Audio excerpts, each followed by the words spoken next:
In today's tutorial, we're going to learn how to make a scrunchie.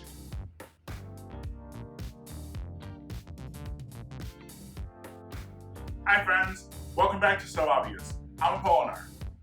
I'm going to take a little bit of a break from doing the series that I started about creating our own pattern pieces because I have a request from one of my fans, my followers.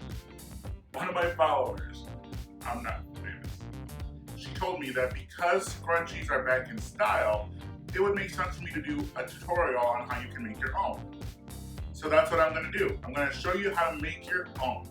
A lot of young girls, disco girls, are wearing the big puffy scrunchies that went out of style for a while.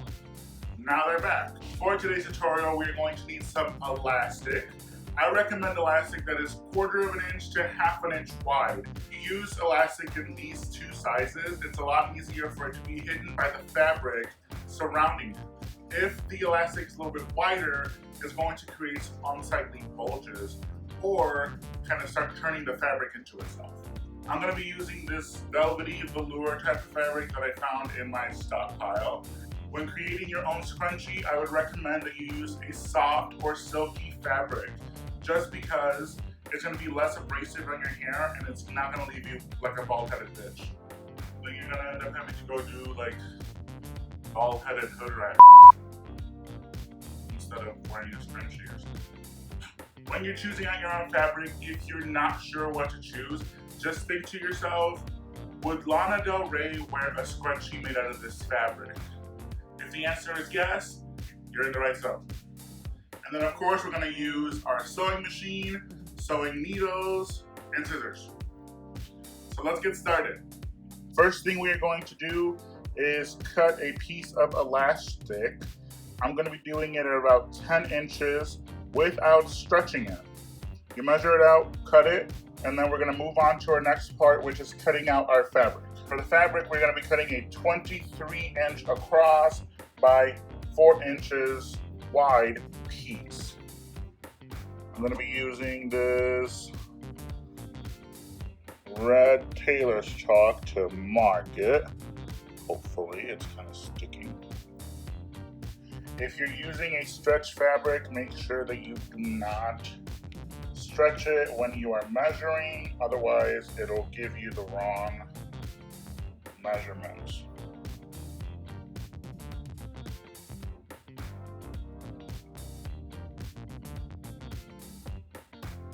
Once you have it measured, you can go ahead and cut it out.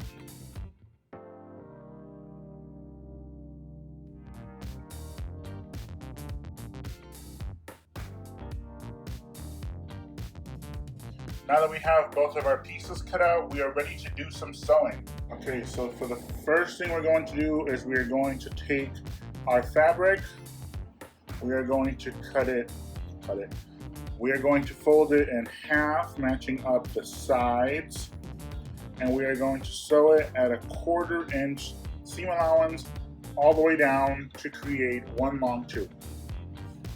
Do not forget to backstitch at the beginning and at the end.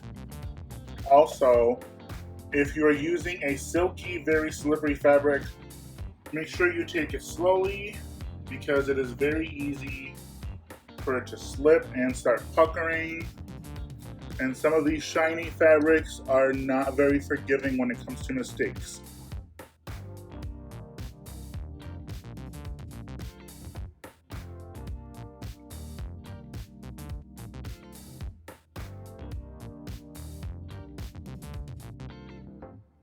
Now we're going to take a safety pin, put it through one of the ends, and we're going to use that to turn the tube inside out. And it should be fairly easy considering we're using soft, silky fabric. Here we have it turned inside or right side out. Now we are going to take that same pin and we are going to poke it through one end of our elastic so that we can feed the elastic through the fabric. And you want to hold on to the other side so that you don't just pull it straight through. You want to have one side on one end, one on the other. And this is where we start seeing the scrunchie come together. Now what we're going to do is we're going to take our elastic, overlap it about 1/2 inch to 1 inch, and we're going to put it underneath our needle and sew back and forth over it to keep it together but maintain that stretchiness. Now, when we do this on a machine, I recommend that you go very slowly because the thickness of the elastic and the stretchiness of the elastic can cause the thread to break. If you want to, you can actually change your needle to make sure it's nice and new and pointy. It'll make it a lot easier for you.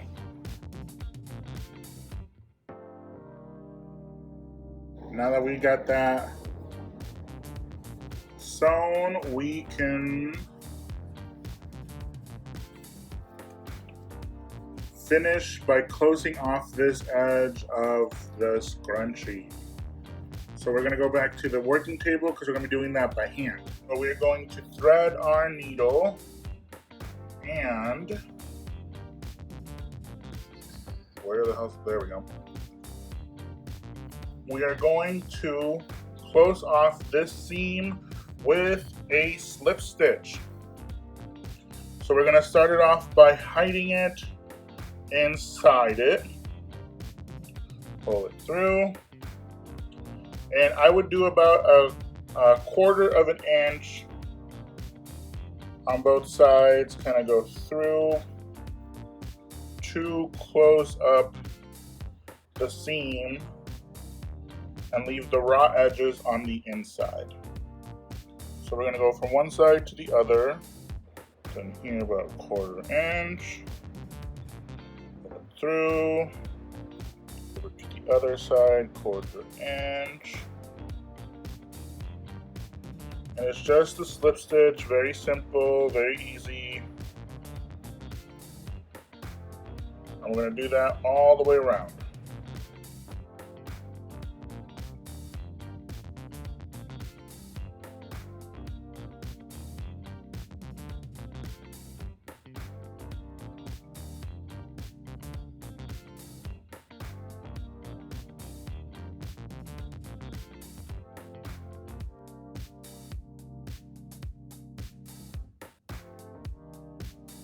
Once you're at a point where you need to cut it off, make sure you loop your thread several times to create a little tack.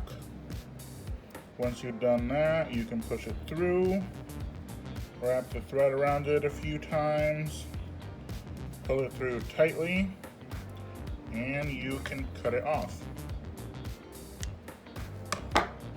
And just like that, you got a fancy new scrunchie. Now you can use your fancy, smanchy new scrunchie. I'd be like a disco girl, and or whatever. If you like today's video, make sure that you like, comment, share, subscribe, and ring the bell. You can also follow me on Instagram @apollylook, where I post some of my current projects and any upcoming videos I'm going to be posting on here. If you didn't like today's video, I don't give a f. Okay, bye.